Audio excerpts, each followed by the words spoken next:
Salut à tous, c'est Axel de testmobile.fr et aujourd'hui je vous propose le test de l'Ascend Mate 7 de Huawei. On va l'appeler le Mate 7 tout simplement. C'est le dernier né de Huawei qui a été dévoilé à l'IFA 2014, donc à Berlin début septembre, donc il y a un gros mois. C'est un appareil de type phablette, hein, vous le voyez, regardez la taille de ma main à côté, c'est un appareil 6 pouces. C'est un appareil aussi que j'ai pu utiliser depuis 3 bonnes semaines et donc j'ai un avis à vous donner sur ce produit qui va être assez complet. Ça va être une vidéo un peu longue parce que c'est un appareil qui est assez complexe, qui a beaucoup de fonctionnalités, beaucoup de changements dans l'interface. Donc voilà, je vais essayer d'aller assez vite mais ça va être long, je l'annonce, de toute façon toutes mes vidéos sont longues, c'est un fait. On va commencer par un déballage. Première chose, ces écouteurs. Ils sont pas proposés dans le commerce, dans la boîte. Je vous les montre et je vous en parle rapidement parce qu'ils sont très intéressants, mais vous ne les avez pas dans la boîte. C'est des écouteurs donc assez sympathiques qu'il faudra acheter à part. J'ai pas les prix, j'ai pas regardé, mais c'est bon voilà. Si ça vous intéresse, vous regarderez le prix, vous les achèterez éventuellement. Des écouteurs avec un câble, je sais pas comment on dit en français, c'est braided en anglais, mais ça a été tissé, là, je sais pas, protégé, c'est assez intéressant. Et surtout, ce qui est intéressant, c'est qu'il y a une batterie. C'est des écouteurs avec réduction de bruit ambiant. Vous avez une batterie de 2 heures et en fait, il recharge par le jack directement avec le smartphone. Ça fait un peu penser à ce que le système avec Sony c'était sur le Z2. Vous aviez des écouteurs qui pouvaient faire ça et ben là, vous avez quelque chose de similaire. En plus, le système ici j'essaie de vous montrer ça. Voilà, pour les mettre dans les oreilles, assez original et rentre bien en plus. Et vous pouvez faire remonter le câble comme ça pour se coincer dans l'oreille. Pour que ça tienne bien en place. Honnêtement, ils sont vraiment top. Je les recommande et je les ai testés. Je les ai testés notamment dans un avion, ce qui est vraiment, c'est les conditions idéales pour tester ce genre de produit. Et honnêtement, ça marche vraiment bien. Le bruit ambiant est bien étouffé. Excusez-moi, chercher mes mots. Et donc ça fonctionne bien. Après, honnêtement, j'en ai pas utilisé, j'en connais pas d'autres. J'en teste jamais des accessoires comme ça, donc j'ai peut-être été impressionné à tort, mais je le trouve très bien. Alors ensuite, vous avez un petit outil pour accéder à la carte SIM qui est ici, pour aussi ouvrir celui-ci, mais on en parlera un peu après. Voilà, hop, plastique, on va essayer de le garder en forme. Et vous avez ça ici, petite boîte avec dedans un bloc chargeur. Secteur qui est assez énorme, je le trouve vraiment fat, mais c'est pas grave. Vous avez vous avez ça également, c'est les écouteurs standards que vous aurez si vous achetez l'appareil, et un câble USB, micro USB. Je n'ai rien sorti parce que c'est pas intéressant, c'est juste des câbles. Mais voilà, ça c'est le contenu de la boîte, une jolie boîte d'ailleurs, plutôt classe. Ok, donc on a fait le tour de ça, on va pouvoir se concentrer sur le terminal. Donc c'est parti. Donc pour commencer, les spécifications de la bête. C'est un appareil qui tourne sur Android, vous en doutiez a priori. Donc Android 4.4 avec Emotion UI, c'est le nom de la surcouche dans sa version 3.0. C'est la dernière version et elle a beaucoup changé par rapport à ce qu'on avait avant. C'est un écran 6 pouces 1080 par 1920, c'est du Full HD. On a 368 ppi, donc au niveau de la densité de pixels. C'est un écran IPS protégé par Gorilla Glass 3. On a 2 versions niveau mémoire, mais la seconde version, qu'ils appellent la version premium, n'est pas forcément... on ne sait pas encore si elle arrivera en France, ils sont en train de se tâter par rapport à ça. Ça, c'est la version 16 Go de mémoire interne, 2 Go de RAM, mais vous avez aussi, qui a été annoncé, une version 32 Go, 3 Go de RAM, dans les deux cas avec micro SD. Cette version 32 Go, on ne sait pas encore si elle viendra en France, c'est possible. Et au niveau du prix d'ailleurs, entre les deux, j'en parle maintenant, celle-ci, elle est à 499. Et la version 32 Go, si elle doit arriver chez nous, normalement, elle sera à 599. Mais on ne sait pas encore, mais voilà, c'est possible et à confirmer.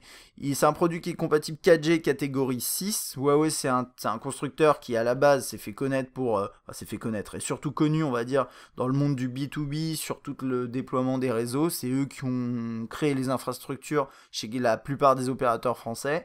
Et aujourd'hui, en 4G, ils sont vraiment au taquet et ils proposent du 4.6 sur ce terminal. Donc c'est ce qu'on appelle la 4G+, ou la 4G LTE Advanced. Voilà. 13 mégapixels à l'arrière, 5 mégapixels à l'avant. Il tourne sur un chipset maison, donc c'est le iSilicon Kirin 925, c'est du quad-core 1,8 avec, donc c'est du A15, et à côté, donc quad-core 1,8, et à côté, on a également du A7 1,3 quad-core, et donc le A15 est utilisé pour les tâches un peu plus lourdes, le A7 pour les tâches un peu plus légères, et ça fait que finalement on a une bonne harmonie niveau autonomie, mais on en reparlera plus tard. On a une grosse batterie de 4100 mAh, voilà, c'est un appareil qui est costaud, hein, vous le voyez, il est assez balèze, et il pèse 185 grammes, ce qui est dans la moyenne pour un appareil de ce gabarit, enfin de cette taille-là, qui reste élevé par rapport à la moyenne des smartphones, et il mesure 7,9 mm d'épaisseur, ce qui est plutôt fin. Alors, on va s'attarder sur le design maintenant. Donc c'est un terminal qui est dans un mélange entre du plastique, de l'aluminium et du verre. Je tiens à noter juste, à vous faire relever un élément juste, c'est que j'ai laissé, quand vous ouvrez dans la boîte, en fait, vous avez une protection d'écran. Qui est plutôt bien parce qu'elle se voit quasiment pas, et je l'ai laissé pour pas abîmer l'écran. Il y a un truc bon à noter, que si vous voyez par exemple voilà, cette petite rayure, ce genre de choses, c'est pas sur l'écran, c'est sur la protection. L'écran il est protégé Gorilla Glass 3, donc normalement c'est costaud, mais j'ai pas pu le tester comme d'ailleurs d'habitude sur les smartphones que je reçois, je teste pas ce genre de choses. Sur le dessus, on a les capteurs, la caméra frontale, la sortie audio. On a une petite bordure, alors là, dans cette version blanche, on a également une version noire, on la voit, voilà, comme ça. C'est pas vraiment gênant, et votre doigt tape pas dessus, mais visuellement, elle est clairement évidente. En dessous, on a le logo Huawei, on n'a rien ici, puisque les touches sont dans l'interface, vous le verrez un tout petit peu après. Sur la droite, on a la touche de volume, le bouton on-off, verrouiller, déverrouiller, c'est des touches qui sont en aluminium, tout comme la tranche ici, avec un travail sur les chanfreins. C'est plutôt bien fait, c'est le genre de design on le connaît, hein. C'est vrai que ça fait penser quand on le regarde comme ça, par exemple un One Max de HTC, ce genre de produit, mais c'est plutôt réussi. J'ai essayé un peu honnêtement de le tordre pour essayer de, mais vite fait, hein, j'ai pas forcé parce que j'ai pas envie de le casser, mais j'ai essayé un peu de voir comment il réagit, et c'est vrai qu'il est très rigide, et je pense que c'est notamment dû à cette barre ici en plastique solide avec la plaque de l'écran qui apparemment donne un peu de rigidité à l'ensemble, mais bon voilà, j'ai pas fait de test de torsion, de résistance là-dessus, j'aimerais bien mais pas sur celui-là. Là j'ai un port micro USB, le micro principal. Alors sur le côté ici on a deux tiroirs, le premier c'est pour la SIM, c'est une micro SIM, et l'autre c'est comme sur le P7, vous avez un second tiroir qui permet soit d'insérer une nano SIM, soit une micro SD. Le problème, c'est qu'en France, comme pour le P7, on n'a pas cette fonctionnalité-là. Alors là, je l'ai ici, et je peux insérer une nano SIM, mais c'est pas la version que vous aurez vous dans le commerce en France, elle sera pas compatible avec ce système-là. Par contre, vous aurez quand même le tiroir pour la micro SD et le tiroir pour la SIM. Sur le dessus, on a le jack et un second micro. Et à l'arrière, on a tout simplement l'appareil photo, juste là, le flash et un scanner d'empreinte digitale. Alors c'est intéressant parce qu'à force d'utiliser, là je pourrais passer un petit coup de chiffon, mais on a quelques légères traces sur l'aluminium, mais je pense que c'est un classique sur ce genre d'appareil en alu, hein, ça s'abîme un petit peu au fil de l'utilisation, et comme ça fait 3 semaines que je l'utilise au quotidien, c'est normal je pense, mais bon, notez que voilà, à terme vous aurez peut-être des traces là-dessus. Et là on a le haut-parleur qui est juste en bas, qui est un peu étouffé quand on le pose, mais pas tant que ça, on le verra un peu après, et le logo Huawei. Le scanner d'empreinte digitale qui se trouve ici, comme sur un One Max. Vous pouvez poser votre doigt comme ça à l'arrière ou avec l'index, enfin ça dépend après. Mais c'est pas le même système que sur par exemple un iPhone où vous avez la touche ici, ou chez Samsung où c'est différent aussi. Ça marche par l'arrière. Ok, je pense que c'est à peu près tout pour cette partie-là. Design, maintenant on va parler ergonomie, parce que sur un appareil de 6 pouces, c'est important d'en parler, je pense.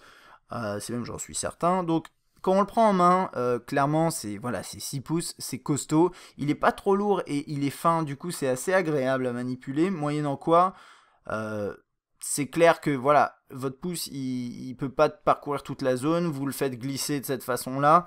Il y a des éléments d'interface. Je vais vous montrer quelques petits trucs tout de suite, puisque c'est relatif à l'ergonomie. Vous pouvez faire interface à une main et vous voyez, il y a les touches qui basculent de ce côté-là. Je crois qu'on peut les faire basculer. Je sais plus comment on fait.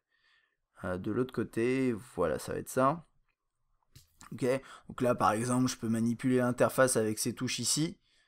C'est une possibilité, mais moyennant quoi, j'ai toujours besoin d'aller chercher les trucs là. Là, j'ai les accès rapides là. On a aussi pour la saisie texte où ça bascule sur le côté avec le clavier proposé par Huawei. Donc il y a des possibilités niveau interface comme ça. Il y a autre chose également, c'est dans certaines applications dont celle-ci. Ça c'est pour les mails. Vous descendez votre doigt. Normalement, voilà. Vous faites comme ça. Alors normalement ça se passe pas tout à fait comme ça. C'est marrant qu'il me... Ouais bon, ok. Et là vous avez la possibilité de faire descendre les éléments à l'écran. C'est ce genre de choses, mais on reviendra là-dedans un peu plus en détail après. Ah, je pense que justement c'est parce que UI a une main est activée et du coup, ouais voilà, du coup ça le fait plus naturellement. Ok, vous êtes peut-être perdu là parce que je rentre direct dans les fonctionnalités, c'était juste pour parler d'ergonomie. Vous avez quelques éléments qui vous permettent d'utiliser à une main, c'est pas trop mal. Moyennant quoi, effectivement à une main c'est un peu la galère. 6 pouces ça s'utilise à deux mains. À une main c'est pour faire des choses vraiment très basiques, mais clairement moi je galère à l'utiliser à une main alors que j'ai pas de spécialement des petites mains. Par contre, il est quand même bien optimisé, on n'a pas de trop grosses bordures, c'est un appareil qui est assez fin, etc. Et quand on l'a dans la poche, à part si vous êtes assis, moi quand je rentre dans la voiture, je l'enlève de ma poche, c'est clair et net, la poche de jean, hein. C'est pas possible de conduire comme ça, enfin c'est possible mais j'aime pas, c'est pas confortable, ça tire, etc.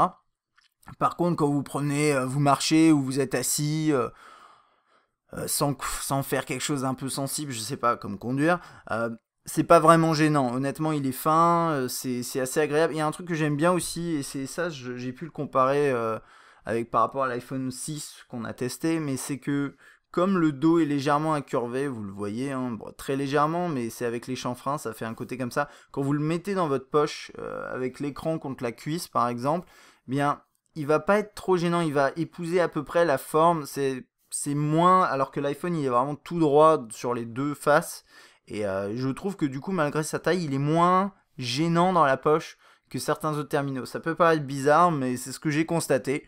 Donc voilà, ça c'était pour ma partie sur l'ergonomie.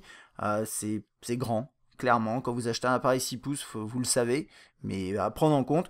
Huawei essaye de faire des choses pour corriger pour compenser un peu cette taille, mais c'est clair que c'est pas forcément facile de l'utiliser à une main. Après, niveau écran, je vous ai dit, on est en 6 pouces Full HD, on a une belle densité de pixels, on est en IPS, et on a un écran qui est tout à fait bon. Faites pas attention aux vagues sur l'écran, voilà, là on voit pas trop. On a une bonne densité de pixels, on a des couleurs qui restent à peu près les mêmes, pas toujours, si la plupart du temps quand même, mais moi j'ai constaté qu'on avait quand même une légère teinte rosée sur pas mal de choses, vous le verrez peut-être pas là, j'en parle dans le test écrit peut-être un peu plus en détail, je vous invite à regarder, mais voilà, ça c'est un petit truc à noter. Par contre les couleurs sont vives, les noirs sont plutôt profonds, là vous voyez par exemple des éléments d'interface, bon là ça c'est blanc mais plus sur le haut. C'est pas mal. Des angles de vue qui sont bons. Et la luminosité max, donc qui est pas au maximum, je vais vous montrer ça. Ça donne ça. Voilà. Bon là, c'est pas facile de se rendre compte comme ça. Mais c'est pas mal. Et en extérieur, honnêtement, il y a une bonne visibilité. On a quelques reflets quand même, hein. Alors ça peut être dû au fait que j'ai laissé la protection, mais ça va. Honnêtement, en extérieur, ça fonctionne pas mal. C'est globalement un bel écran et c'est ce qu'on attend sur du 6 pouces. On aurait pu demander une résolution plus élevée. Honnêtement, moi, je pense pas que ce soit nécessaire. Full HD, plus de 300 ppi, c'est tout à fait suffisant. Mais à vous de voir, hein. Si vous souhaitez une résolution supérieure à ça, il n'y a pas beaucoup de terminaux aujourd'hui sur le marché qui font ça. Mais sur du 6 pouces Full HD, pour moi, c'est pas mal du tout. Donc on a un bel écran et c'est ce qu'on s'attend à avoir, hein, sur un terminal de type phablette. Avant de passer à tout ce qui est vraiment interface, fonctionnalité, je voulais juste quand même faire un petit tour sur l'utilité finalement du scanner d'empreinte digitale, puisque c'est quelque chose d'un peu atypique. Comme ça, on met ça de côté. Donc, première chose niveau ergonomie, bon, il rentre un peu. Voilà, vous le voyez. Il n'y a rien à dire de spécial. Le doigt le touche bien. Vous pouvez bien poser votre doigt dessus, même parfois quand vous le tenez dans une main, ça peut être pratique d'avoir son doigt dans le trou, bon c'est un détail. Alors à quoi ça sert finalement? C'est ce qui est le plus important je pense. Vous avez une interface ici qui vous permet de configurer votre empreinte digitale. Alors il faut mettre un mot de passe, je vais le faire là maintenant parce que c'est important que vous voyez. Honnêtement au quotidien, là vu que j'utilise au quotidien en ce moment, je l'utilise pas parce que c'est pas forcément utile pour une raison qui est simple. Et du coup, je vais avancer un peu sur mon test, mais en gros, vous n'avez pas le système de double tap sur l'écran. Bon, j'en parle maintenant. J'avais pas prévu, mais c'est pas grave. En gros, vous n'avez pas de système de double tap sur l'écran pour déverrouiller l'écran. Pourquoi j'en parle? C'est parce que sur le G7, qu'ils ont annoncé en même temps que le Mate 7, il y est. Et ça, je comprends absolument pas. J'ai parlé à Huawei, je leur ai demandé mais pourquoi vous l'avez pas mis. Ils disent mais vous n'avez pas besoin de ça puisque vous avez le scanner d'empreinte digitale qui permet de déverrouiller l'écran. Je vais vous montrer comment ça marche. Donc déverrouiller l'écran avec l'empreinte digitale. Voilà, donc normalement c'est... Oui, bon c'est ça, voilà. Vous n'avez pas vu mais je vous remontre. Voilà, j'ai pas le doigt là, je mets mon doigt sur le scanner et ça fonctionne. Ça fonctionne très bien. Donc là-dessus, il n'y a pas de souci. Le seul truc, c'est que quand vous avez... Comme souvent, je sais pas, vous êtes en train de travailler, vous avez le smartphone posé sur une table. Bien écoutez, le temps de prendre l'appareil dans la main, mettre son doigt sur le scanner d'empreinte, c'est rapide. Mais moi je préférais carrément pour regarder une notification, faire tap tap et regarder sur mon écran de déverrouillage. C'est quand même, a priori, ça me semble beaucoup plus pratique que faire l'acte en fait de le soulever, c'est ça le problème. Ou bien dans ce cas-là, bah, vous appuyez sur la touche sur le côté et ça revient au même. Bon, là le problème c'est qu'il est sécurisé. C'est autre chose, hein. Moi il y a le côté pratique, il y a le côté sécurité. C'est vrai que Huawei pousse souvent l'axe sécurité à fond et ici on le voit. Donc bon, voilà, vous pouvez déverrouiller, vous pouvez, enfin en tout cas protéger votre terminal de cette façon-là. Au niveau du déverrouillage de l'écran, si vous voulez pas que les gens accèdent à ça. Vous pouvez ensuite configurer également, je vais zoomer un petit coup, on voit pas grand chose, voilà. Vous pouvez configurer un coffre-fort. Alors un coffre-fort, c'est plutôt sympa, c'est une zone qui est dans... Alors si je me trompe pas, parce que je l'utilise pas souvent, je crois qu'il est dans gestionnaire de fichiers coffre-fort. Donc là, vous avez il y a un gestionnaire de fichiers proposé par Huawei. Du coup, j'en parle maintenant, on reviendra pas dessus, mais c'est un gestionnaire tout bête de fichiers, hein, qui est assez bien fait, mais c'est basique. Et puis vous avez une option coffre-fort. Et coffre-fort, en fait, c'est une zone, hop, qui est protégée par empreinte digitale ou par mot de passe, il me semble, dans lequel vous pouvez mettre les fichiers que vous souhaitez. Alors là, j'ai mis une photo, hop, voilà, qui est comme ça. Bon, bref, peu importe, c'est une photo qui est protégée et qui est accessible que à la demande quand vous allez dans votre coffre-fort. Et ça, c'est valable pour n'importe quel fichier qui est accessible sur le terminal. Donc vous allez dans votre interface, par exemple, je vais dans Documents, je sais pas, j'ai un fichier texte qui est sensible, je peux faire déplacer vers le coffre-fort, donc il disparaît de cette liste, bien entendu. Et après, je vais dans le coffre-fort, je déverrouille le coffre-fort, je vais dans Fichier, et j'ai mon fichier texte. Voilà. Et d'après ce que je vois en plus, quand vous appuyez dessus, il le télécharge. Donc a priori, c'est que vraiment, il le stocke peut-être quelque part. Ça, je suis pas sûr. Ouais, non, il dit juste ouverture. Voilà, la zone est protégée.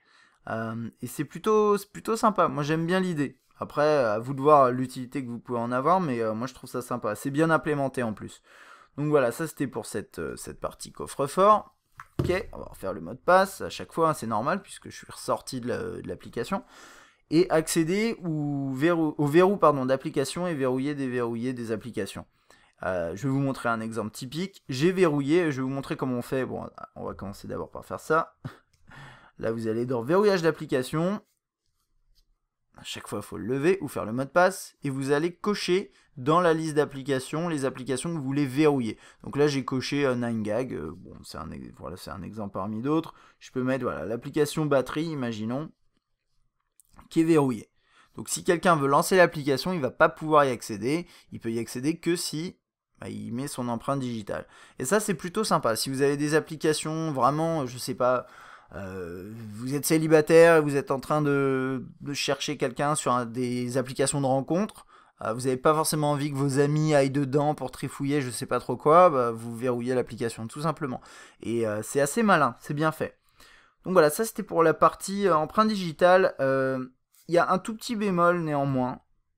C'est que bon, déjà il est derrière, je trouve pas ça super pratique, mais c'est vrai que quand on a l'appareil dans la main, c'est bien. C'est juste que pour déverrouiller, c'est pas toujours pratique.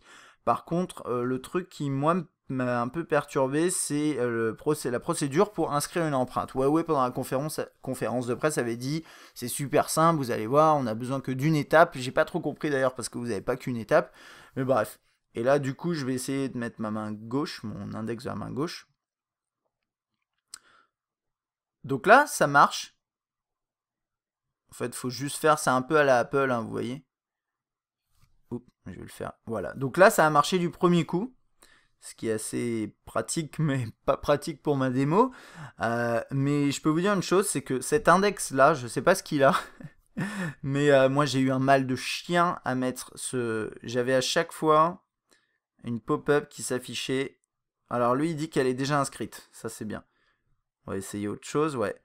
En fait, je sais pas ce qui s'est passé, mais en gros, peut-être que enfin, j'avais la peau un peu abîmée sur ce doigt-là, et j'ai essayé, mais tellement de fois avant d'arriver à inscrire mon index, c'était un calvaire. Et j'ai essayé avec d'autres doigts, ça marche, j'ai essayé avec d'autres personnes, ça marche. Donc, tout ça pour vous dire, si vous utilisez beaucoup vos mains, par exemple, vous êtes jardinier et vous n'utilisez pas de gants, ou même, vous, voilà, je sais pas, vous avez des mains un peu abîmées, honnêtement, vous allez avoir un peu de mal, je pense, à inscrire vos empreintes. Après, une fois que c'est fait, ça marche nickel. Donc globalement, c'est un bon système. C'est juste que moi, j'avais eu cette petite galère. Mais sinon, c'est bien pensé, c'est bien fait. Je trouve que c'est assez pratique. Donc je vous avais dit, donc, pas de double tap. Hein. Ça, c'est dommage. C'est un truc vraiment qui me manque sur cet appareil parce qu'un grand écran, vous le posez sur votre bureau, c'est assez agréable toujours de pouvoir double taper comme ça. Et sinon, qu'est-ce qu'on a? Alors, on a Emotion UI dans sa version 3.0. Je crois que je vais augmenter un tout petit peu la luminosité histoire de... Voilà. Ouais, vous voyez bien, je pense. Donc, version 3.0 avec plein de changements et vous allez le voir en fait pendant la conférence, je rappelle ça parce que c'est des anecdotes intéressantes je trouve, mais ils ont parlé du fait que oups voilà, ils mettaient en avant tout ce qui est c'est assez simple, c'est du flat design et à côté de ça vous avez ils jouent beaucoup sur la chronologie, ils disaient qu'ils étaient repartis à zéro, qu'ils avaient basé leur surcouche sur la notion de temps avec le temps qui passe avec un rond et des petits traits et donc vous voyez par exemple là sur le côté gauche de l'interface on a effectivement un trait avec des ronds, enfin bon c'est peut-être du blabla de designer mais en tout cas effectivement ils ont cette logique là dans l'interface et c'est du flat design. Alors, vous avez pas mal de fonctionnalités. Je vais essayer de les passer tout en revue. Maintenant, je vais peut-être en louper parce qu'il y a beaucoup de choses. Pardonnez-moi si ça arrive. Donc, on a l'écran d'accueil. Et on n'a que ça. On n'a pas de menu dans lequel toutes vos applications sont stockées. C'est un classique chez Huawei. Vous connaissez peut-être. Vos applications sont stockées ici. Alors après, à vous de faire ou non des dossiers pour les ranger. Moi, j'en ai pas fait et du coup, j'ai pas mal de pages d'accueil qui s'enchaînent. C'est à vous de choisir ce que vous voulez faire. Dans tous les cas, cherchez pas un menu des applications, vous n'aurez pas ça. Vous restez appuyé là, vous avez fond d'écran, widget, transition, disposition. Vous pouvez changer la taille de la grille. Moi, j'ai choisi la plus fine, mais vous pouvez changer ça c'est pas mal. J'aime bien ce genre de possibilités. Et vous avez tout ce qui est transition. Bon, ça, on va pas s'attarder là-dessus. Les widgets et fond d'écran. Widgets, vous avez quelques widgets dédiés. Par exemple, je crois Radio FM, ça c'est à Huawei. L'agenda. Bloc-notes aussi. Vous avez également le widget email qui est là. Vous avez quelques trucs comme ça qui sont proposés par Huawei. Donc ça c'est pas mal. Par exemple, ce widget là, c'est un widget email. Ouais, je viens de faire je sais pas trop quoi. Voilà. Et oui, il y a ça aussi, c'est un truc que j'ai jamais utilisé depuis le début, ça ressemble un peu à Spotlight finalement, vous pouvez faire une recherche centralisée sur le terminal, voilà. Et donc sinon ici vous avez le widget d'agenda aussi, là, qui est pas terrible je trouve, parce que regardez, vous appuyez sur une date, je sais pas, j'appuie sur... J'arrive pas à comprendre comment il marche en fait, parfois ça lance, parfois ça marche pas. Alors, il y a un truc à savoir, je le mentionne maintenant parce que pour moi c'est central, c'est une interface qui est sympa, parfois qu'il y a des incohérences, et on va peut-être en découvrir même lors de ce test. Et au-delà de ça, il y a quand même beaucoup de moments où il y a des lenteurs sur l'appareil. Et ça, c'est... J'en parle maintenant parce que vous allez le voir probablement. Mais il y a pas mal de lenteurs dans l'interface, malgré le fait que ce soit un appareil qui est très puissant en tant que tel. Donc par exemple, là j'ai le multitâche. Moi je trouve que le temps... Voilà, le temps qui s'affiche, là encore ça va. Parfois c'est plus lent que ça. Donc on va dire que pour le coup c'est pas trop mal. Vous avez ce multitâche là. Vous pouvez enlever des processus comme ça. Et vous pouvez également faire ça pour tout couper d'un coup. Il y a un truc qui est assez fun, pratique on va dire plutôt. C'est quand vous restez appuyé sur la touche. Voilà. Quand vous restez appuyé sur la touche multitâche, ça va vous lancer la dernière application utilisée avec une petite animation sympa. C'est pas très rapide je trouve. Mais ouais, vous voyez, mais pourquoi pas? Pourquoi pas? C'est une fonctionnalité qui est pas mal. Vous avez le tiroir des notifications ici, avec pareil, cette notion de chronologie. Vous pouvez tout supprimer en appuyant là. Et un truc sympa, toujours côté sécurité, etc. Enfin, c'est pas que de la sécurité, mais vous avez par exemple ici des rappels de consommation. Il dit Google Play consomme beaucoup. Je peux dire notifier ou fermer l'application. Enfin, ne pas notifier. Également, quand vous consommez de l'énergie, de la data, il va vous le notifier. Quand une application envoie sa première notification ici, ça va vous dire est-ce que vous l'autorisez à mettre des notifications. C'est ce genre de truc. On va regarder ça un peu après. Et après, vous pouvez faire un défilement sur le côté. Ou bien accéder au tiroir des raccourcis comme ça. Donc vous avez la gauche qui permet d'afficher ça et la droite qui permet d'afficher ça. La zone de transition, elle est à peu près au milieu logiquement. Voilà. Et à 2 doigts, je crois que ça marche. J'ai pas testé. J'admets ça. Non, ça marche pas à 2 doigts. Mais ça marche de cette façon-là et c'est assez efficace. Là, vous avez un peu plus d'options. Alors, vous avez tout ce qui est Wi-Fi, rotation, etc. etc. L'interface à une main que je vous ai montré tout à l'heure. Menu flottant, rien d'exceptionnel. C'est un petit rond qui flotte, qui est là. Vous appuyez dessus. C'est pour éviter d'utiliser ces touches-là. Il n'y a rien de très intéressant là-dessus. Hop.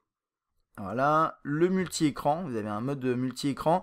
Mais quand en fait... Enfin, c'est un mode d'Elena. Mais c'est vrai que moi, ça me perturbe à chaque fois. Je me dis, ouais, on a la possibilité d'être en écran splitté, mais non. Vous avez capture d'écran, écran de verrouillage, ça je sais pas ce que c'est. Verrouiller l'écran, ok, tout simplement. J'avais jamais testé, je suis là, il va me demander le mot de passe à nouveau. Ah oui, il y a un truc que je vous ai pas montré. Écran de déverrouillage, j'ai pas mal de trucs à voir, je vais essayer de vous montrer ça après parce que j'ai oublié. Batterie ultra, c'est un mode d'économie d'énergie assez balèze. Là, on peut regarder vite fait. Bon, non, on regardera peut-être quand on parlera d'autonomie. Mais il est pas mal. Lampe torche, volume, redémarrer. Lampe torche, je crois qu'elle marche bien. Ouais. C'est ouais, ça marche bien parce que parfois il peut y avoir des bugs. Et là, on peut éditer les raccourcis. Alors, ce que je voulais vous montrer, c'est tout ce qui est déverrouillage avec l'écran de déverrouillage qui est assez sympa. Donc d'abord, il faut désactiver ça. Du coup, toc, ça. Sinon, c'est pas compatible. Ouais, il y a aussi... ça, c'est le genre de truc, c'est pour ça, typiquement, que moi, j'utilise pas. C'est la sécurité par mot de passe. Moi, ça me saoule. Je veux pas ça. Merci. Donc, faut faire ça, passer par là. Faire déverrouillage Huawei. Faites comme ça. Et ensuite, vous avez ce déverrouillage-là. Alors, vous avez le choix. Ça dépend du thème que vous avez choisi. Moi, j'ai pris celui qui est plus complet. Ça s'appelle le thème magazine. Et c'est assez fun, en fait. Vous faites remonter ça. Vous avez des raccourcis ici qui sont de toute façon présentés. Donc ça c'est le mode miroir qui est assez marrant. Et on peut, alors ça c'est complètement bidon, mais on peut souffler dans le micro. Je vais pas le faire, mais bon, regardez. Vous avez voilà, ça c'est le mode miroir. Et de temps en temps, il y a de la buée qui s'affiche sur l'écran. Et il faut souffler pour l'enlever. Mais je vais pas le faire parce que c'est pas très intéressant. Donc ça c'est les petits gadgets vraiment un peu étranges. Vous avez vu l'accès à l'appareil photo ici. Lampe torche, calendrier et calculatrice. Et puis vous avez ça ici. Alors ça vous permet de changer le fond d'écran. Il y a une rotation qui se fait au niveau du fond d'écran. Donc regardez, c'est ce côté magazine en fait. Ça va aller chercher dans des sources différentes. Vous pouvez changer votre abonnement. Donc moi j'ai enlevé par exemple la mode parce que ça m'intéresse pas. Mais j'ai les voitures, j'ai mes favoris que je peux afficher uniquement. Enfin, on peut choisir d'afficher que les favoris. Life, travel, voyage, ce genre de choses. Et vous avez des fonds d'écran assez sympas. Donc là, voilà. Et vous pouvez changer, mettre pause, suspendre pardon, pour s'arrêter juste sur celui que vous aimez, en mettre un dans vos favoris. Et c'est assez cool globalement parce que ça fait qu'à chaque fois que vous déverrouillez votre terminal, vous avez une nouvelle image de fond. Moi je trouve ça bien. Pour déverrouiller, vous faites comme ça, faut faire attention, c'est vrai que quand on a ce mode là, on peut être tenté, enfin comme sur beaucoup d'appareils, de faire un déverrouillage dans ce sens là, mais non, c'est comme ça que ça marche. Et c'est pas mal. Alors, ensuite, ici, ça je vous ai déjà montré, on va passer dans les thèmes du coup. Thèmes qui sont ici. Vous avez quelques thèmes proposés en plus.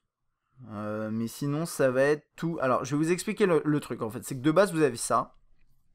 Vous avez 6 thèmes avec différents éléments, il y a des icônes différentes, des fonds, etc. Ça va pas énormément en profondeur les thèmes, ça change pas l'interface en soi du terminal, ça change juste dans les grandes lignes. Après vous pouvez faire personnaliser et choisir ce que vous voulez pour chaque élément. Donc par exemple style du verrouillage de l'écran, j'ai choisi celui-ci. C'est celui de magazine qui est là. Mais j'ai choisi transition 5. Qu'est-ce que j'ai fait d'autre? Les icônes, elles sont où? Voilà, icônes, j'ai choisi un autre thème. Enfin, et ça, c'est bien. Vous pouvez construire votre propre thème à partir de ce qu'on vous donne. Ensuite, il y a un truc qui est important de noter, c'est que vous n'avez pas d'autres thèmes qui sont proposés facilement. Mais moi, j'ai quand même réussi à en télécharger un. Par exemple, celui-là, Flat Style. Je vais pas l'appliquer parce que ça va chambouler mes settings. Mais en gros, il est possible d'en chercher, mais sur le forum de Huawei en chinois. Je crois qu'il y a une traduction en anglais, je suis pas sûr. Et vous allez télécharger les fichiers sur ce forum-là, enfin sur ce site en chinois. Vous les mettez sur votre terminal, vous les lancez, ça va installer le thème.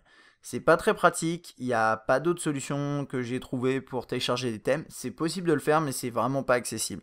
Par contre, les thèmes, la plupart ont l'air de bien fonctionner, puisqu'il y a aussi les traductions, par contre c'est en anglais.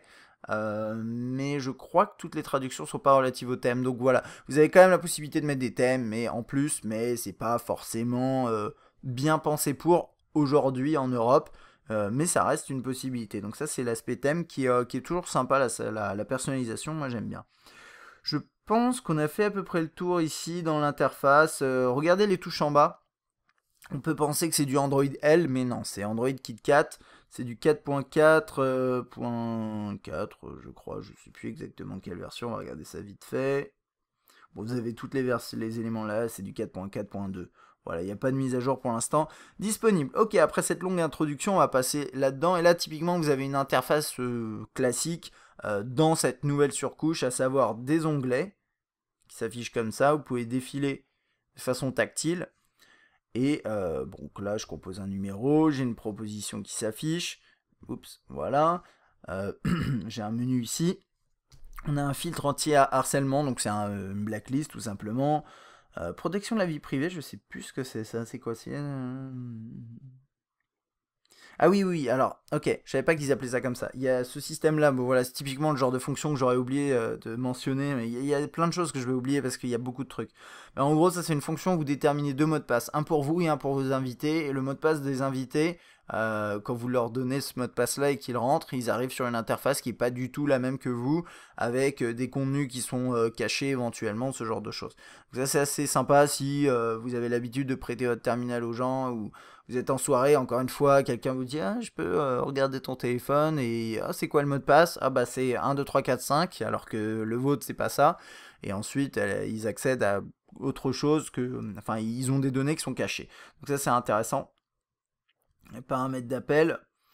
Vous avez un mode poche qui est assez original. J'ai pas pu le tester vraiment, mais apparemment quand il est activé, vous avez volume et vibration qui augmentent quand l'appareil est dans la poche. Donc, quand le terminal détecte qu'il est dans une poche, a priori capteur de luminosité proximité, et il va faire sonner l'appareil ou vibrer l'appareil de manière plus marquée.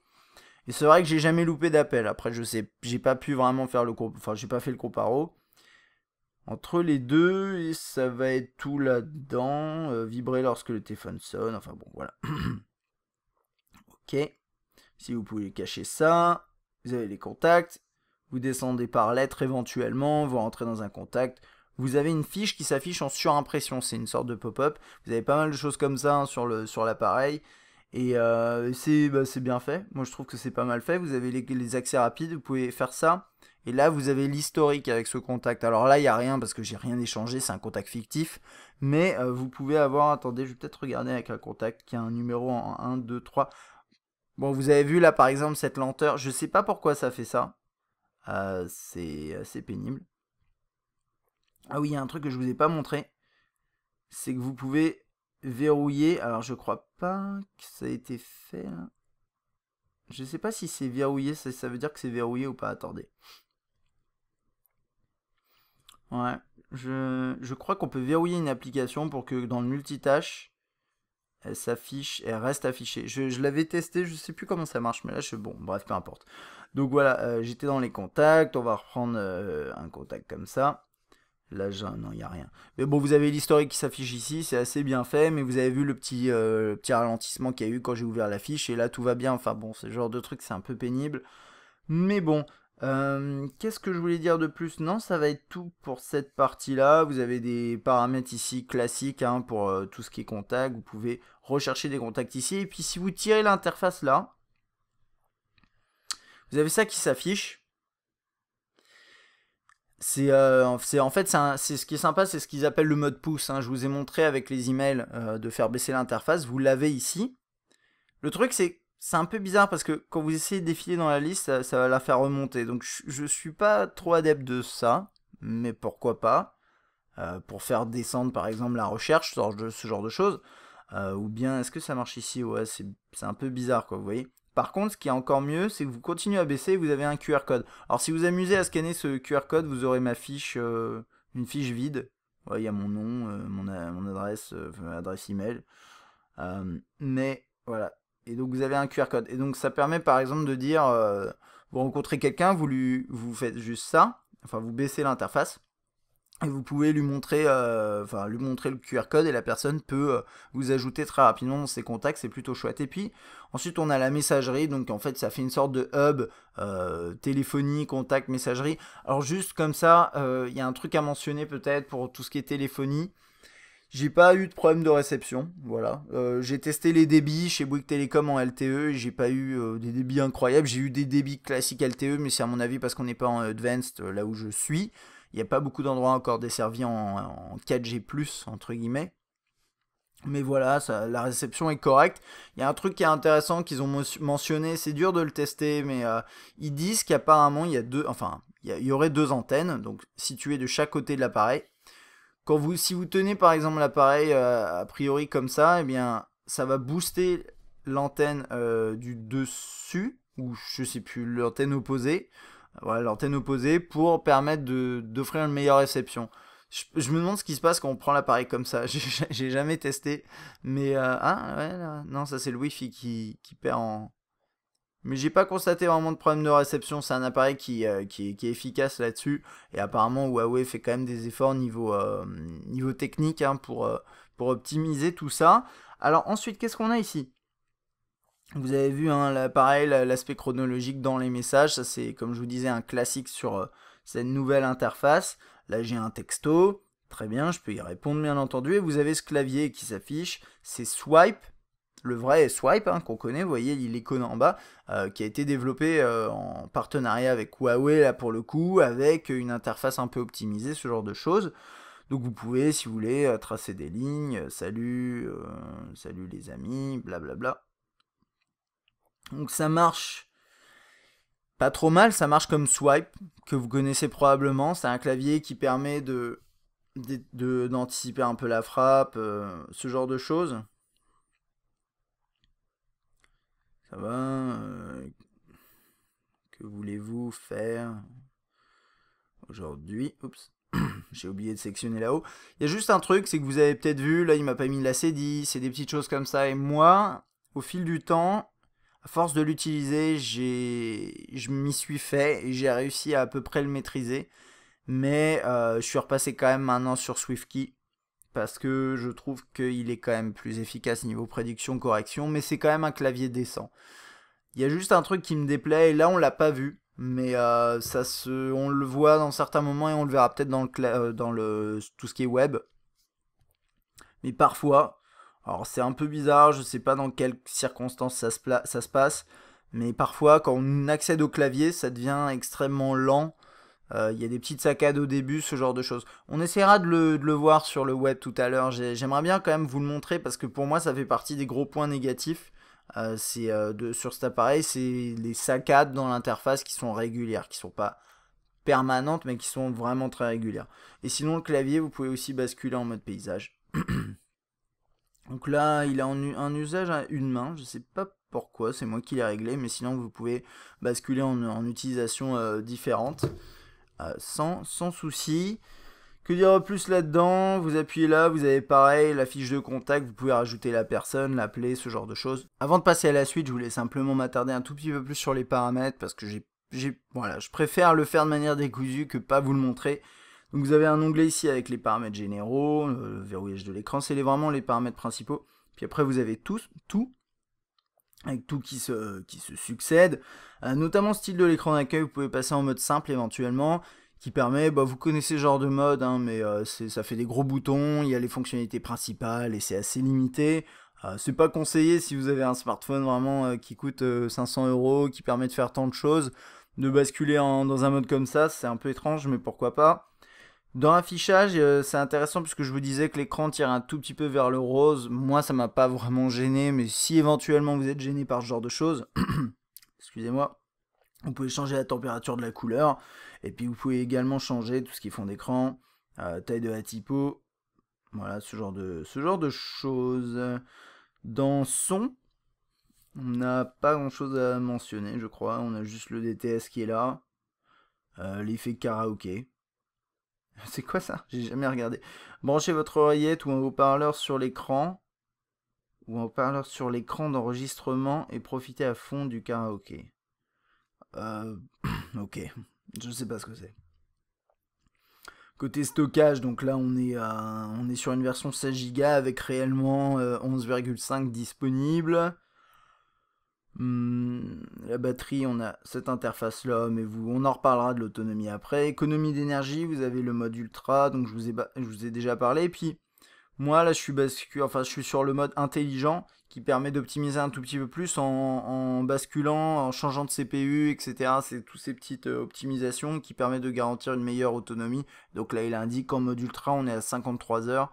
Intelligent, il prévoit 12 heures d'autonomie là devant lui. Ce qui est ce qui est pas grand chose par rapport à. Ouais, c'est peut-être, je sais pas sur quoi il se base, mais a priori il devrait arriver à plus que ça. Et puis là vous avez vraiment le détail de la consommation. Ça c'est pas mal. Vous pouvez gérer avec Huawei, il y a pas mal de fonctionnalités comme ça.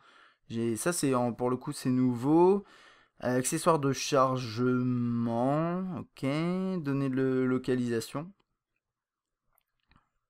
Sécurité, ça on a un petit peu vu tout à l'heure, la verrouillage. Est-ce qu'on a le panneau notification quand l'écran est verrouillé? Info propriétaire, je pense que ça va être tout ici, voilà. Ça on a vu, sauvegarder et réinitialiser, ok. Ne pas déranger, on a un mode ne pas déranger. Donc vous savez, c'est un petit peu comme chez... Il y a pas mal de constructeurs qui le font. Vous pouvez déterminer, soit il est activé, vous ne recevez pas de notification, d'alerte, etc. Soit il est planifié, il y a des contacts autorisés. Vraiment, c'est un classique. On a les applis protégées également. Ça, je sais pas exactement ce que ça fait, je crois. Alors attendez, permettre à 24 applications de continuer. Voilà, ok, pardon. C'est les applications en fond de tâche. Voilà. C'est bizarre en fait, appli protégée, pour moi ça veut rien dire, mais elles sont protégées par la fermeture intempestive, on va dire. Les comptes ici, gérer les applications appli en réseau. Contrôle le mouvement, il y a quelques trucs. Les traductions sont pas faites partout, ce qui est bizarre, mais vous pouvez retourner pour couper le son, décrocher pour diminuer le volume. Je sais pas ce que ça veut dire ça. Je crois que c'est... Attendez, on va voir. Ah ok, on lève l'appareil vers soi pour faire semblant de décrocher pour baisser le volume. Ouais, je comprends pas l'intérêt. Secouer pour organiser, voilà, c'est des trucs comme ça. Il n'y a pas grand chose au niveau des mouvements. La barre de navigation, on peut la personnaliser un tout petit peu. On peut... Déjà, pourquoi il me... Ouais, je sais pas à quoi ça sert ça. C'est bizarre pourquoi il me propose. Mais bon, vous pouvez la changer ici dans les paramètres. Vous voyez, ça change en direct en dessous. Et vous avez même la possibilité d'avoir une touche pour faire baisser le tiroir des notifications. Je trouve pas ça très utile, mais pourquoi pas. Dater en langue et saisie, je regarde juste, je pense que c'est tout. Ok, on a fait le tour là-dedans. On va pouvoir passer du coup dans tout ce qui est calendrier email. Alors vous avez un widget ici. Puis après vous avez l'agenda qui est là. Alors l'agenda, je vais être honnête avec vous, c'est à la fois l'interface est belle, c'est réussi, mais il y a quelques éléments qui me chagrinent vraiment. Et du coup, je vais un peu m'attarder là-dessus parce que je pense que c'est normal. Donc typiquement, en gros, c'est une interface qui est plutôt réussie. Vous voyez, vous avez moi, vous appuyez sur les dates et vous avez les rendez-vous qui s'affichent en dessous. Donc ça c'est sympa. Vous avez le mode semaine où vous avez les rendez-vous de manière plus sympathique affichés, enfin un peu squeezés, mais pourquoi pas. Donc ça c'est la première chose. Ensuite vous avez tout ce qui est jour, mon agenda. Donc ça c'était pendant l'IFA et c'est justement intéressant parce qu'en fait, moi il y a un truc qui me chagrine mais vraiment, c'est qu'en mode moi, déjà quand on appuie sur un jour, il se passe rien, on n'ouvre pas une vue en particulier. En fait, ça va sélectionner pour le bas. Donc ok, ça dans les faits ça me dérange pas, sauf que dans une journée où j'ai plusieurs rendez-vous, je peux pas descendre. Là vous avez vu cette journée-là, donc c'est le 4. Ici, j'ai des rendez-vous quasiment toute la journée jusqu'au soir, etc. Et quand je suis là, en vue moi, j'ai l'anniversaire de Sonia, c'est vrai d'ailleurs, un rendez-vous, enfin un autre rendez-vous, et c'est tout. Et je peux pas défiler. Je peux absolument rien faire. Et c'est même coupé, vous le voyez, on sent qu'il y a un bug et que c'est pas fait pour, mais on peut pas défiler. Et le pire dans tout ça, c'est que par exemple, s'il est 17h et que vous avez un rendez-vous à 19h et que vous voulez vérifier une information, eh bien, il va quand même vous afficher que ça, parce que c'est les derniers, c'est les rendez-vous, les premiers rendez-vous de la journée, et donc vous verrez pas vos rendez-vous après. Donc vous serez en mode, vous êtes en mode moi, et vous pouvez pas voir les rendez-vous de la journée. Ça, je trouve que c'est vraiment un bug qui, enfin, J'en parle de manière agacée, pourquoi? Parce que je l'ai utilisé au quotidien pendant un mois et que clairement ça me saoule et c'est pour ça que j'en parle. Après, le voyez pas comme un gros point négatif, vous pouvez changer l'agenda si vous voulez, ça va sûrement être réglé, c'est pas non plus bloquant, mais quand, voilà, je sais pas, c'est ce genre de truc, ça m'a un peu déçu. L'interface est belle, mais il y a des petits trucs comme ça qui marchent pas très très bien. Donc voilà, ça c'est pour l'agenda. Ensuite, on a le client email. Alors, on a bien sûr le client Gmail par défaut que vous connaissez. Et puis on a ça, alors on a une boîte de réception VIP, c'est pour certains contacts, si vous avez envie. Donc là, c'est un Gmail, mais vous pouvez configurer ce que vous voulez, c'est classique. Je vais ici, j'ai mes mails, je descends. Pareil ici, j'ai la possibilité d'activer ce qu'ils appellent le mode pouce, donc avec vos mails, mais vous pouvez pas scroller, hein, vous voyez. C'est assez, moi je trouve ça à la fois bien fait et mal fait, c'est-à-dire que vous descendez l'interface, vous pouvez accéder à des choses, mais c'est vraiment que, c'est comme chez Apple, vous pouvez que accéder aux éléments du haut, vraiment c'est pour ça que c'est fait, parce que si vous voulez scroller, en fait ça fait redescendre enfin remonter le truc. Donc ça c'est ça. Par contre si vous faites comme ça fait actualiser. Donc il y a un aspect assez sympa, c'est bien pensé, mais bon c'est juste, c'est pas parfait encore, il y a du boulot je pense, mais l'idée est bonne. Un email, on peut y répondre sans problème. Bon, bref, là-dessus, c'est du grand classique. Du coup, je vais passer dans l'ordre, la calculatrice qui est bien faite. Ça va être tout ici. Toc toc toc, rien à signaler par là. Ok, les contacts on a regardé. En fait, les contacts c'est la même chose hein, que ce qu'on a vu tout à l'heure. Ça emmène à l'onglet contacts. Voilà. Les thèmes, on les a vus. Je vais juste vous passer sur le web, après on passera dans l'ordre comme ça. Vous avez deux possibilités pour le web, vous avez soit Chrome. Alors ça c'est moi qui l'ai installé je crois, parce que c'est la version bêta. Donc on va s'attarder un peu plus sur ce navigateur. Donc là j'étais en train de faire des benches. Donc là ça marche bien, malheureusement pour moi, parce que je voulais vous montrer ça. Mais un truc qui me saoulait, c'était quand on commence à taper, ouais, je sais pas pourquoi. De toute façon, c'est toujours comme ça que ça se passe. Quand j'ai des bugs sur les appareils, je veux vous les montrer, ça les fait pas lors de la démo. C'est dommage, mais honnêtement, sur le web, très régulièrement, je me retrouve à taper pour mettre une URL, et en fait, ça va effacer la dernière lettre que j'ai tapée, ça va faire qu'une lettre, en fait. C'est très bizarre, c'est un bug que j'ai régulièrement au quotidien, donc bon que vous puissiez pas le voir là, ça me frustre un peu parce que honnêtement c'est saoulant. Mais bon, on va dire que c'est comme ça que ça marche, hein. J'attends un peu que ça charge. Donc là je suis dans le navigateur proposé par Huawei en fait qui est le navigateur classique Android, hein.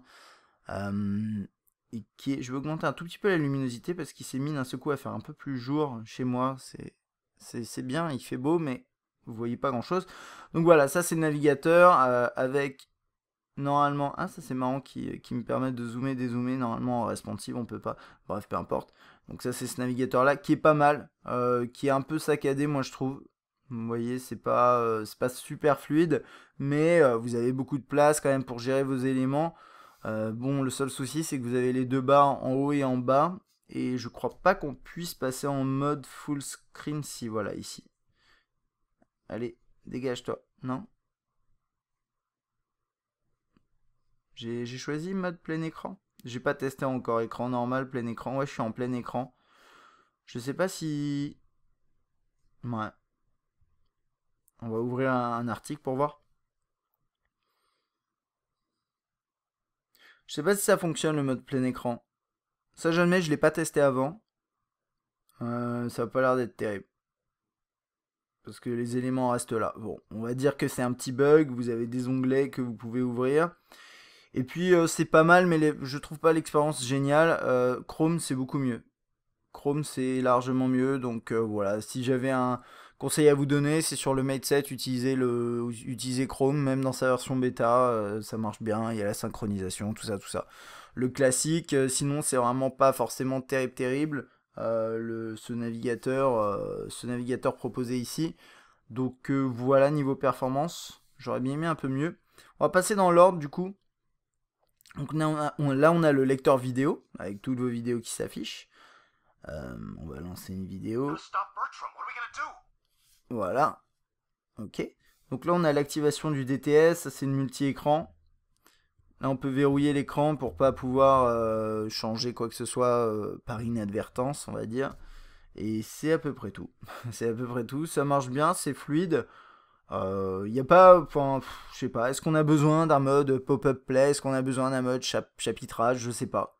Mais en tout cas, ce qui est vraiment agréable, bah, c'est, vous voyez.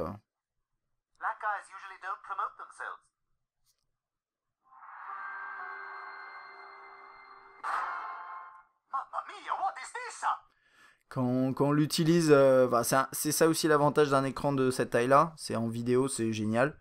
Et c'est un fait que, hop, voilà, c'est un fait que quand on lit une vidéo sur cet appareil-là, on prend un plaisir. Un plaisir incroyable. Non, non, mais c'est juste que c'est très confortable. Et voilà, de toute façon, tous les grands écrans, c'est confortable en lecture vidéo. Et c'est pas une surprise pour vous, j'imagine. Donc c'est agréable. Je vais passer du coup dans l'appareil photo parce qu'il a pas l'air d'être dans le menu. Là, j'ai peur de l'oublier. Ce serait quand même bête. Donc on va passer dans l'appareil photo. Qui a une interface qui me fait penser en fait un petit peu. J'ai l'impression de dire les mêmes choses en ayant testé.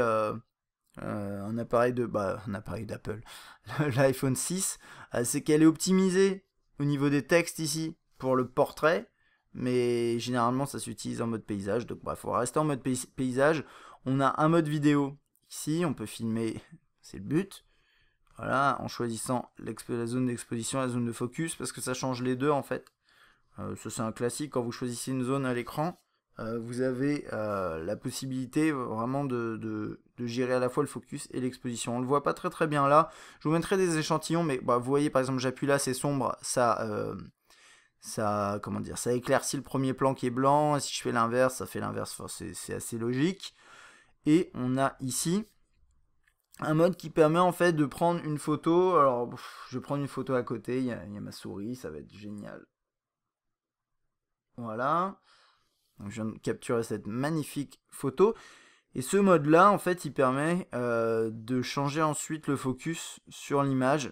Donc, regardez, par exemple, là, je fais le focus sur... Bon, le focus est fait ici. Je peux appuyer là. Ça va refaire le focus derrière. Ça, c'est un classique. En fait, ce qui se passe... Ouais, j'ai enregistré l'image, là. C'est que ça, quand vous capturez une photo avec ce mode-là, je vais essayer de vous montrer ça comme ça. Ça va être compliqué. Bon, bref. Regardez. Voilà, vous avez peut-être vu le fond qui devenait net, ensuite plus flou. C'est parce qu'il fait vraiment différents focus dans 2 secondes max, et ça permet ensuite de travailler là-dessus. Donc c'est pas mal, là, quelques effets ici. Et ensuite, on a la gestion du flash là, avec notamment un mode torche qui était activé d'ailleurs quand j'ai lancé l'appareil photo.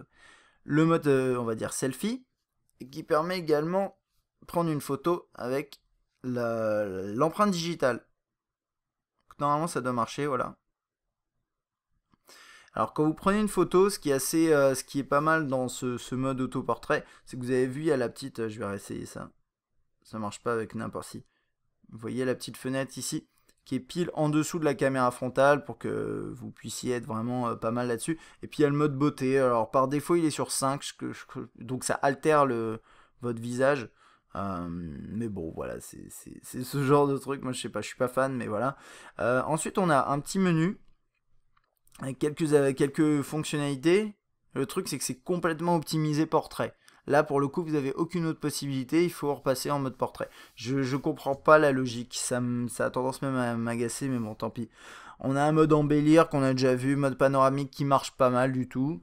Mode HDR qui est bien, mais on va le voir dans la qualité photo-vidéo, il n'est pas très efficace.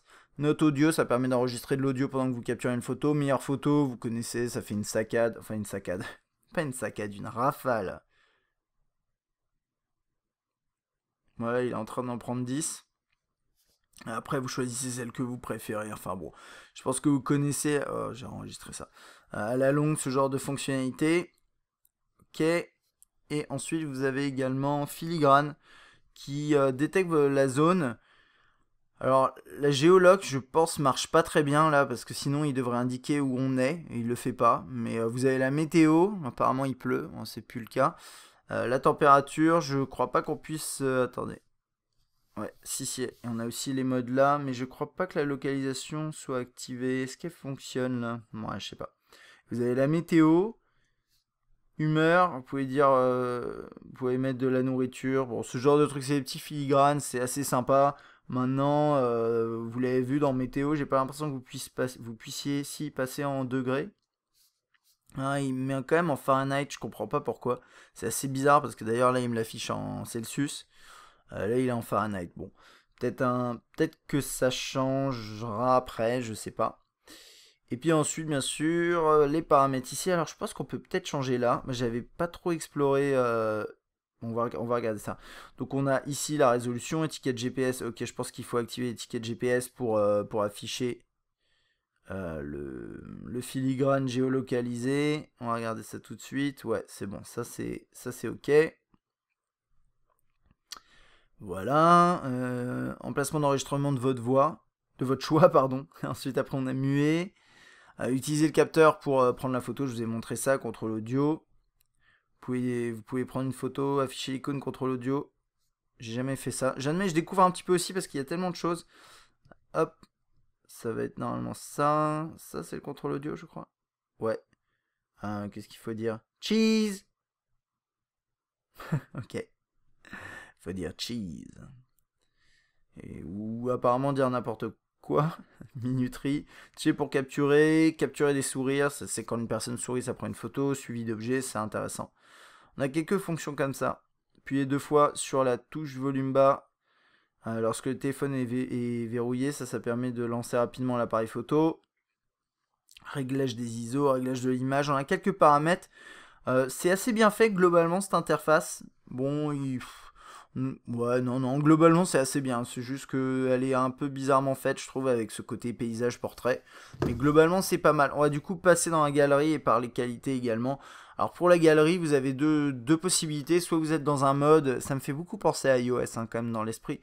Vous avez ce mode là où vous êtes trié par un peu événement, date, localisation. Et puis vous avez le mode liste qui est beaucoup plus classique avec photo du téléphone comme ça. Et puis vos téléchargements, etc. etc. Donc là par exemple, hop, je peux lancer un cliché de cette façon-là. Là je peux la partager, la modifier. Rotation, filtrer, ajuster, rogner. On peut la faire pivoter éventuellement, la mettre dans ses favoris, etc. Alors, côté qualité, je vous invite, comme d'habitude, je vais ouvrir quelques clichés devant vous, mais honnêtement, c'est pas forcément représentatif là comme ça. Mais je vais vous en parler surtout et je vous invite à regarder le test écrit où j'ai vraiment mis tous les détails. Je vais vous mettre voilà, les clichés, je sais pas. Ça c'est une vidéo, je vais vous la passer sans le son. Voilà. Alors, donc côté photo, de jour, moi je trouve qu'on est bien. On a de bonnes couleurs qui sont avec la balance des blancs qui est juste, une température des couleurs qui est bonne. Le rendu est légèrement accentué, un petit peu comme chez HTC, mais moins. Donc c'est assez agréable à regarder, mais on a quand même ce petit aspect. Le mode HDR, il est pas terrible. Et je vais vous montrer ça tout de suite du coup, parce que j'y pense. On va repasser en mode galerie. Alors, elles sont où ces photos? J'essaie de les retrouver. J'ai... Oh non. Elle est où cette photo? Elle est sur le test écrit et j'ai l'impression que j'ai... Non, elle est là. Non, elle est pas là. C'est celle-là, voilà, désolé. Donc là, on a la photo capturée en mode classique. Ça, c'est la photo capturée... Non, c'est l'inverse. Ouais, c'est la photo capturée en mode classique ici, et l'autre, c'est la capturée en HDR. Donc le rendu, il est juste plus clair, hein, vous le voyez, c'est léger. Regardez par exemple le milieu, là, hop, voilà. Par contre, moi, ce qui me manque, c'est ça. Là, on est sur le cliché original. On a des ombres qui sont... Enfin, on n'a aucun détail dans les ombres, ce qui est déjà pas terrible de base, mais normalement le HDR c'est censé révéler des détails. Et là au final, en fait ça fait que éclaircir ce qui est noir. Ça révèle rien du tout. Et je sais pas comment il est géré leur mode HDR. Est-ce que c'est du... Je sais pas comment est géré leur mode HDR par rapport à d'autres modes HDR. Normalement ça révèle quand même des détails. Ça fait pas que éclaircir la zone. Et là, bah moi je trouve que c'est pas efficace du tout par rapport à ça. Alors après, ça c'est parce que c'est des ombres un peu vraiment noires. Mais si on regarde, je sais pas, en face, imaginons là, regardez un petit peu, c'est bien sombre. Là, je zoome, c'est quand même un peu mieux, quoi. On voit un petit peu plus de détails. Oh, bah, il y a quelqu'un qui était là, voilà, ce genre de choses. Donc, ça dépend, mais dans les zones vraiment sombres, ça va révéler quasiment rien du tout au niveau des détails. Donc, ça, c'est pour le HDR. De nuit, alors, de nuit, sont où mes clichés de nuit? De nuit, ça va dépendre. Si c'est vraiment dans des conditions compliquées, bah écoutez, ça va donner ça, à savoir que c'est vraiment pas terrible. C'est très très sombre, c'est plus... Enfin, il y a même pas de... à la fois, j'aime pas les appareils qui font trop d'éclaircissement quand il y a... alors que c'est pas nécessaire, mais en même temps, là, pour le coup, il y a vraiment rien qui se fait. Et je trouve que du coup, c'est pas, on voit pas grand chose et la balance des blancs, elle part un peu dans tous les sens parfois. Enfin bon, voilà. Vous avez un peu de bruit quand même. Donc moi ça me dérange pas, mais je sais que voilà, il y a des gens qui préfèrent vraiment minimiser le bruit. Alors après vous avez le flash, mais qui offre un rendu qui est totalement... Enfin qui souvent, flash LED c'est pas très très réussi, après ça dépend de la scène bien entendu, là pour le coup ça marche pas très très bien avec le fond blanc, etc. De jour par contre c'est bien, les couleurs sont justes, ça je vous en ai parlé, les contrastes sont un peu marqués parfois je trouve. Je sais pas, genre là ça me semble un peu fort, mais c'est pas mal quand même. Et qu'est-ce que je voulais dire? Et le mode macro, enfin de près comme ça marche pas mal. Et là, quand vous zoomez, par exemple, ici, bah écoutez, le rendu est un peu altéré, mais je trouve que au final, enfin, c'est plutôt réussi. Donc de jour, globalement, c'est bon. De nuit, un peu moins bien pour la photo. Donc ça, c'est pour la partie photo. En vidéo, je vous en parle comme ça. Et regardez l'échantillon, il sera sur la chaîne YouTube. Les couleurs, c'est bon. Le focus se fait rapidement. Le zoom, c'est pas terrible. Au niveau du son, c'est ok. Ok, moins, dans le sens où on entend beaucoup les frottements sur l'appareil. Je sais pas si ça va dépendre des terminaux, mais on entend vraiment beaucoup. Attendez, je vais quand même vous montrer ça parce que j'ai deux choses à vous montrer par rapport à ça. Donc la première chose, c'est ça. Le focus se fait rapidement, c'est pas mal du tout. Par contre, de nuit, on voit absolument rien. C'est un truc de fou. C'est la première fois, enfin c'est pas la première fois, mais en tout cas l'appareil voilà a vraiment du mal. Là où il y a des reflets, mais il y a quasiment rien à voir. Et regardez, voilà, du coup mon caméscope il pète un câble. Je vais repasser là. Mais ouais, de nuit, c'est très difficile de faire sortir quoi que ce soit. Alors la scène là était un peu difficile comme d'habitude, hein, c'est mon studio de test. Mais honnêtement, de nuit en vidéo, c'est vraiment pas terrible du tout. Et le son, c'est pas mauvais.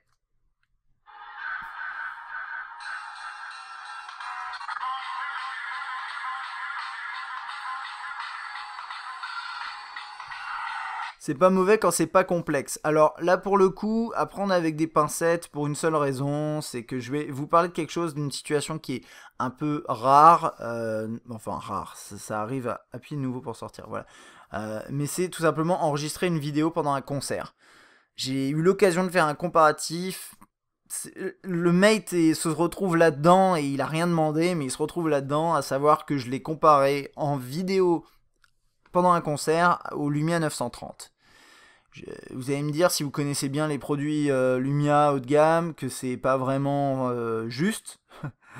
Et je suis absolument d'accord. Moyennant quoi, je vais vous faire écouter quelque chose et vous allez probablement pleurer.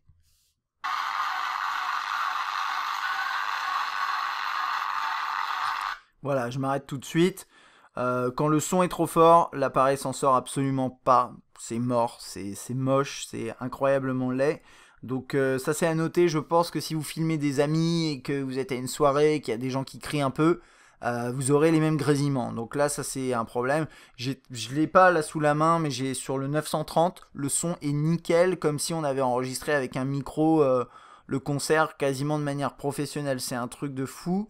Bon, je suis pas en train de faire la promo de Nokia, mais en l'occurrence, là, les Lumia haut de gamme, ils sont incroyables avec leur système de micro. Et celui-ci, là-dessus, si vous comptez enregistrer des concerts, oubliez tout de suite. L'image est belle, mais le son, c'est une horreur.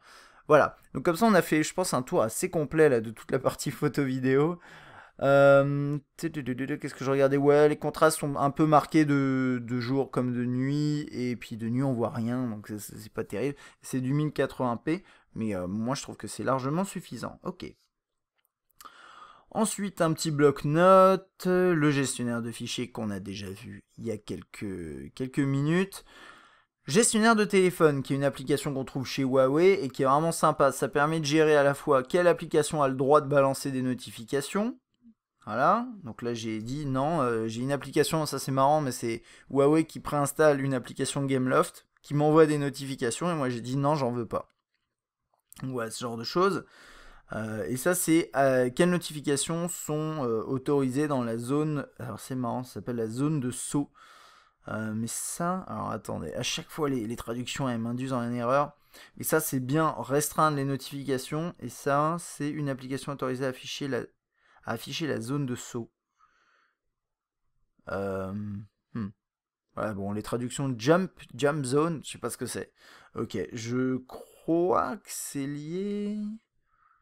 Honnêtement, là-dessus, j'ai un gros doute. Donc voilà, bon, ça, on peut pas le. Ça, je sais pas. Il y a des trucs comme ça, c'est les traductions. Et après, quand on teste, il y a pas mal d'endroits chez Huawei, souvent, dans l'interface où les traductions sont un peu bizarres. Là, le mode ne pas déranger. Verrouillage de l'application, je crois que oui, on l'a vu.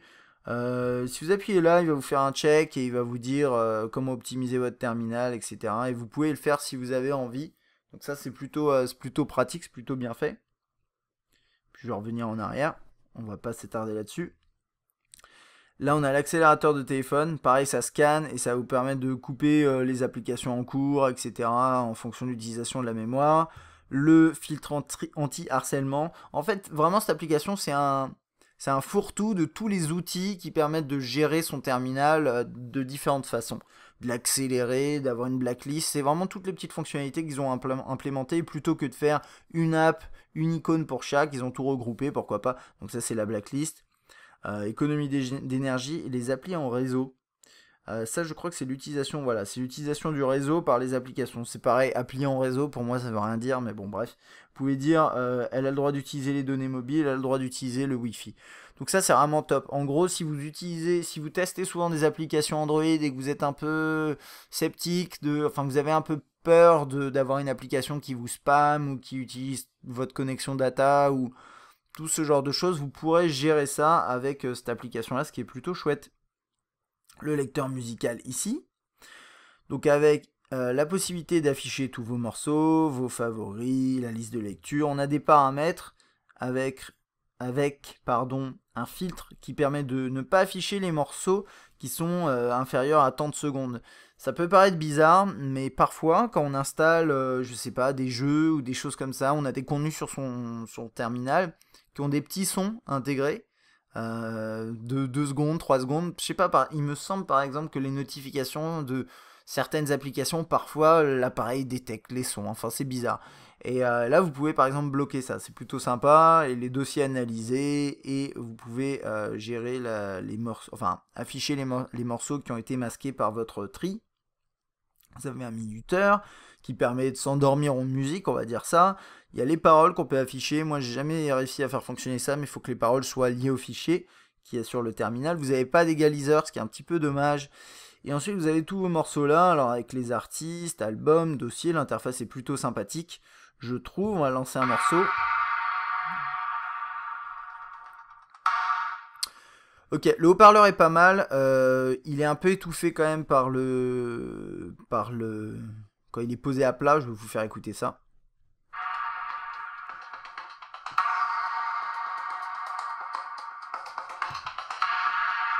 Ça s'entend peut-être pas forcément, mais c'est léger, hein, mais c'est le cas. L'interface est plutôt sympa. Après, ce qu'il y a, c'est qu'effectivement, là, j'ai pas de pochette. Mais quand vous avez une pochette qui s'affiche, c'est plutôt réussi. Vous pouvez en mettre un morceau en favori. Vous pouvez avancer, reculer. Ici, gérer le volume, répétition et aléatoire. Ah, ça, c'est ouais, ça, c'est répétition, juste. Le mode aléatoire, il est où déjà? Attendez, j'ai un léger doute. Je pense que c'est parce que... Ah, il était là, normalement. Voilà, c'est ça. Non. Ah oui, non, pardon, répétition, et là on est en mode aléatoire. C'est vrai que j'ai pas l'habitude que ce soit implémenté comme ça. Et là on a le menu, la possibilité d'avoir les paroles, et d'autre côté la playlist en cours. Vous avez le mode DTS activé ici, en haut. C'est à peu près tout. Donc la qualité du haut-parleur, je vous l'ai dit, est plutôt bonne. Voilà, je vais pas vous faire la démo à chaque fois, c'est pas très intéressant, je trouve, mais bon, écoutez.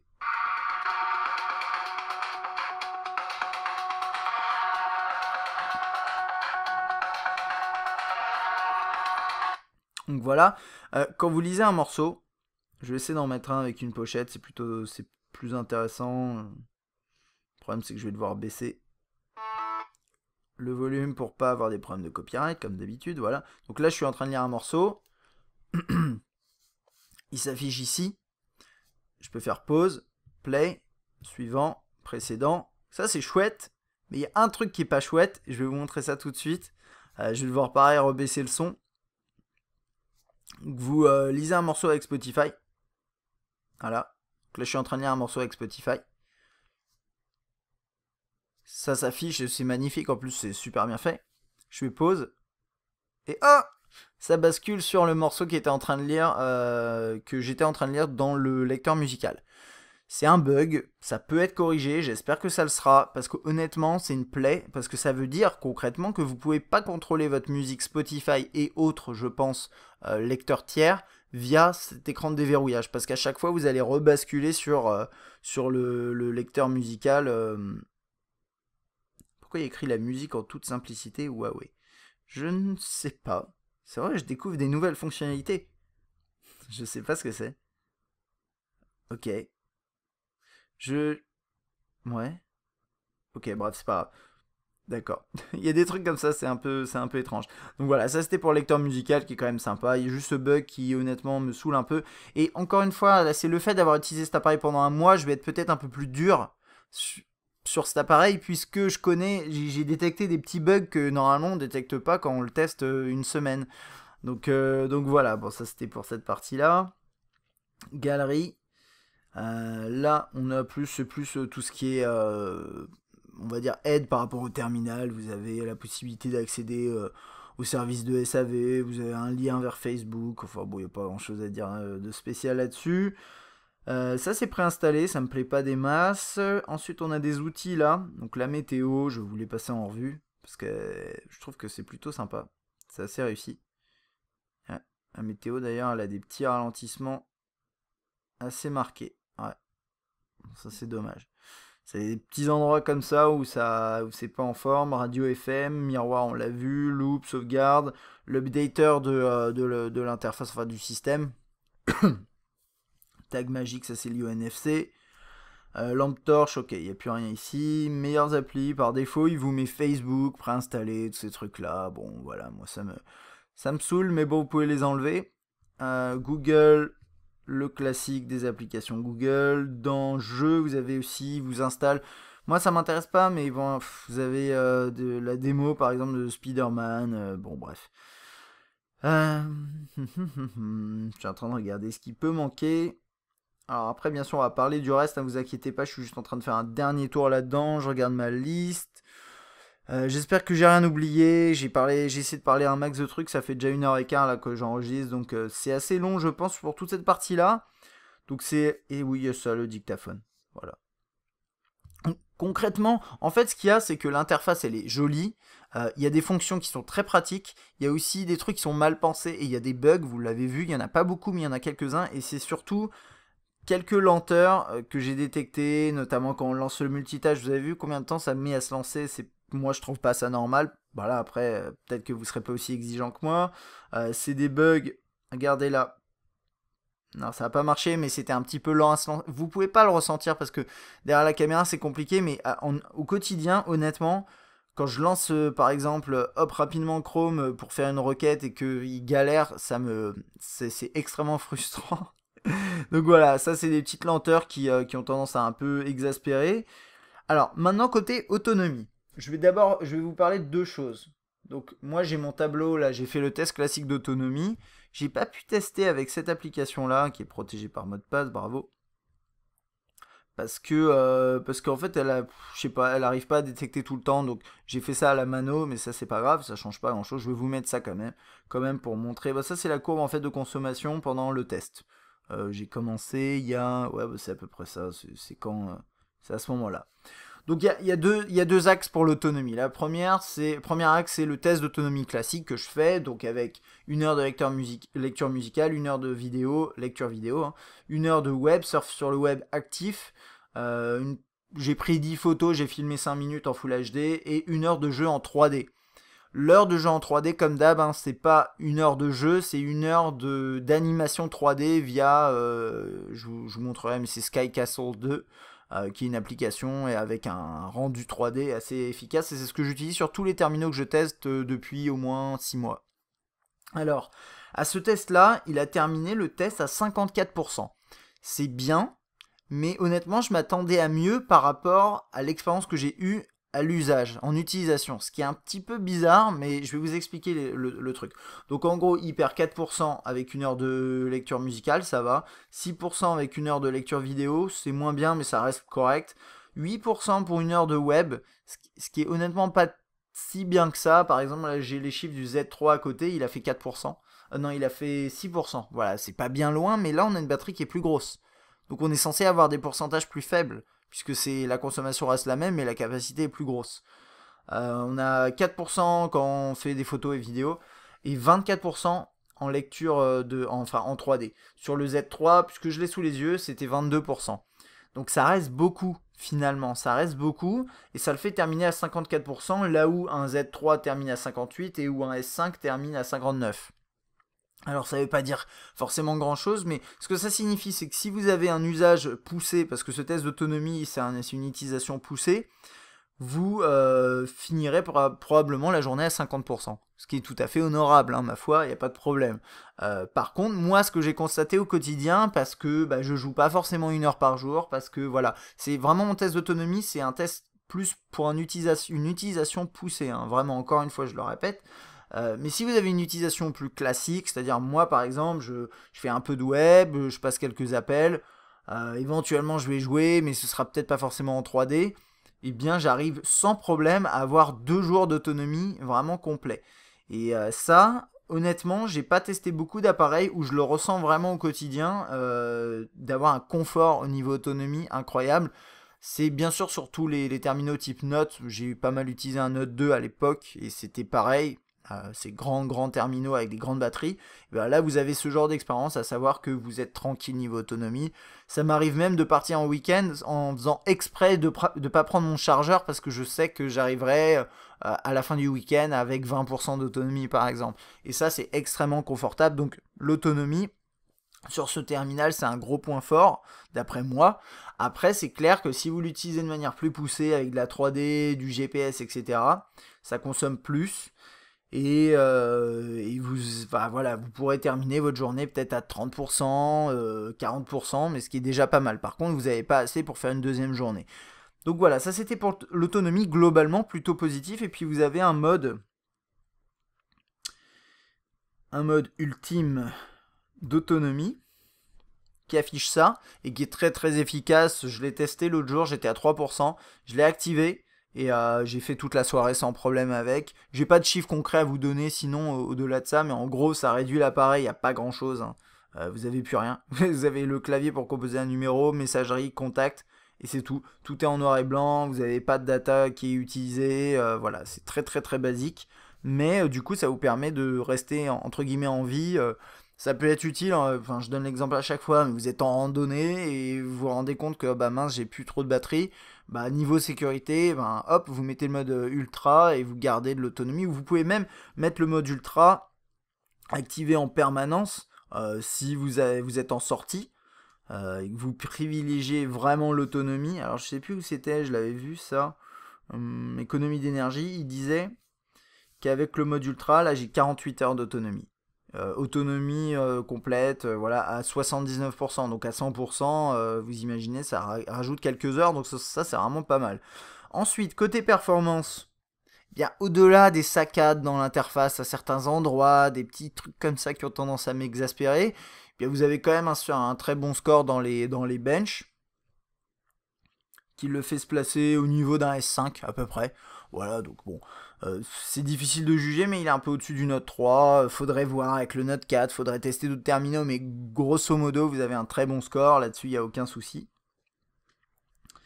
Qu'est-ce qu'il a testé du coup là? Je sais pas qu'est-ce qu'il a détecté comme... Parce que vu qu'il est un peu différent au niveau... Ouais, non, mais bon, bref, il n'y a aucun souci niveau performance brute, ça marche très très bien. Puis j'ai testé des jeux, alors je sais que vous êtes nombreux à vouloir à chaque fois que je lance un jeu pendant les vidéos. Alors on va lancer un jeu pendant les vidéos, du coup je vais parler chauffe. Là je l'utilise pendant... Ça fait 1h20 que je l'utilise de manière assez poussée. Et c'est très légèrement chaud, mais rien de plus. Donc voilà, vous attendez pas à ce qu'il chauffe particulièrement, ce qui est plutôt agréable d'ailleurs. Et donc là, je lance FIFA 2015, s'il veut bien. Et ouh là là, il y a eu un petit ralentissement, mais je sais pas si c'est lié à l'app ou à autre chose. On va faire une partie rapide, je vais vous montrer comment ça fonctionne. Du coup, toc, voilà, c'est là. Parfait, ça me va tout à fait.